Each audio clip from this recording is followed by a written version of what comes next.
तो हम पढ़ रहे हैं फॉरेंसिक मेडिसिन और हम बात करेंगे कि फॉरेंसिक मेडिसिन में डेथ के बाद में क्या क्या चेंजेस आते हैं। इसके अंदर अर्ली साइंस होते हैं डेथ के और डेथ के लेट साइंस होते हैं। अर्ली साइंस के अंदर सबसे पहला साइन होता है loss of elasticity of the skin. इसके अलावा आई चेंजेस होते हैं, एल्गर मोर्टिस होता है जिसे पोस्ट मार्टम कूलिंग भी कहते हैं। फिर आता है एक पोस्ट मार्टम लिविडिटी, सैगुलेशन या जिसे लीवर मोर्टिस भी कहते हैं। और एक हमारा सबसे फेमस राइगर मोर्टिस। इसके अलावा लेट साइन भी होते हैं डेथ के, जैसे कि प्यूट्रीफेक्शन हो गया, एडिपोसियर हो गया और ममीफिकेशन हो गया। तो सबसे पहले बात करते हैं हम आँखों के अंदर क्या चेंजेस होंगे। तो ये जो आइज़ है ना, यहाँ पे देखो इस तरीके से ये ट्रायंगल बन गया है। इन्हें टेकिनोयर कहते हैं। If the eyelids remain open for a few hours after death, a triangle forms on the sclera at either side adjacent to the iris.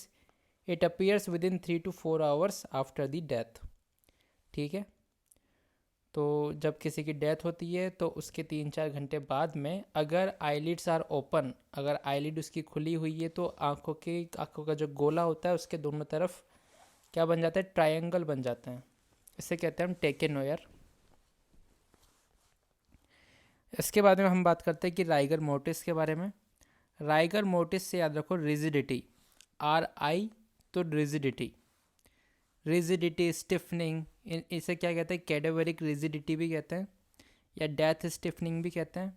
एक और चीज़ होती है जिसे कहते हैं हम कैडेवरिक स्पैज़म, उसके बारे में हम बात करेंगे थोड़ी देर बाद में।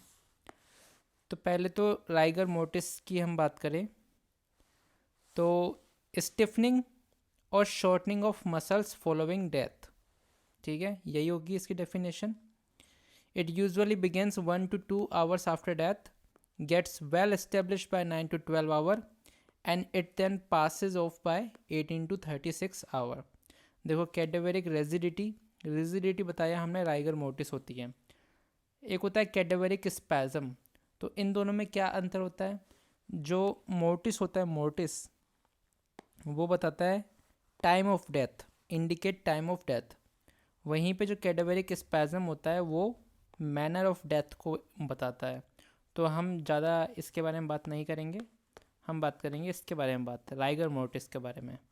कैडेवरिक रिजिडिटी, तो rigor mortis in all the muscles of the body does not begin simultaneously. मतलब मरने के बाद में जितनी भी जो मसल्स होती है उन सब, वो सब एक साथ रिजिड नहीं हो जाती है, उनका एक सीक्वेंस होता है और वो जो सीक्वेंस है वो दिया था निस्टेटन रूल से, ठीक है। Muscles are affected in given order. सबसे पहले हमारा जो दिल है, सबसे पहले दिल मरता है हमारा, सबसे पहले क्या मरता है, दिल मरता है। तो इनवॉलेंट्री मसल्स जो होती है हार्ट की, सबसे पहले वो कॉन्ट्रैक्ट करती है। उसके बाद में हमारी आईज, उसके बाद में गर्दन, फिर फेस, फिर चेस्ट, फिर अपर एक्सट्रीमिटी, फिर एब्डोमेन, फिर लेग्स एंड फिर फिंगर एंड टोज। तो इसके अंदर ये याद रख लो सबसे पहले कहाँ से शुरू होती है और सबसे लास्ट में कहाँ ख़त्म होती है। तो आईलिड याद रख लो या फिर इनवॉलेंट्री मसल ऑफ हार्ट याद रखो, और लास्ट डेस्टिनेशन होता है इसका finger and toes. Medico legal importance हमने बात करी कि ये टाइम ऑफ डेथ को इंडिकेट करता है। बात करते हैं लिवर मोर्टिस की। पोस्टमार्टम स्टेनिंग भी कहते हैं इसको, लिविडिटी भी कहते हैं। ये देखो इस तरीके का दिख रहा है आपको। It is a characteristic of hanging as it is more marked in the legs, hands and external genitalia. तो ये क्या इंडिकेट कर रहा है, हैंगिंग को इंडिकेट कर रहा है। पोस्टमार्टम हाइपोस्टेसिस भी कहते हैं इसको, पोस्टमार्टम स्टेनिंग भी कहते हैं, लिवर मोर्टिस भी कहते हैं, पोस्टमार्टम लिविडिटी भी कहते हैं, सैगुलेशन भी कहते हैं। तो ये सब इतने सारे नाम हैं इसके। हमें याद रखना है कि अगर कार्बन मोनोऑक्साइड की पॉइजनिंग है, कार्बन मोनोऑक्साइड की पॉइजनिंग है तो ये कैसा दिखता है, डिस्कलरेशन चेरी रेड कलर का डिस्कलरेशन होता है। और साइनाइड के केस के अंदर डार्क पिंक, चेरी रेड, इसके अंदर डार्क पिंक। ये देखो ये H2SO4 टॉक्सिसिटी है इस तरीके की। H2SO4 हम जानते हैं कि एक स्ट्रॉन्गेस्ट कोरोसिव होता है। इससे क्या होता है, ब्लोटिंग पेपर लाइक स्टमक हो जाता है, स्टमक लाइनिंग जो होती है वो बहुत ही थिन हो जाती है। तो do not induce emesis in it, इस कंडीशन में ऐसे वोमिटिंग करने के लिए मत बोलो अगर H2SO4 निकल लिया है तो।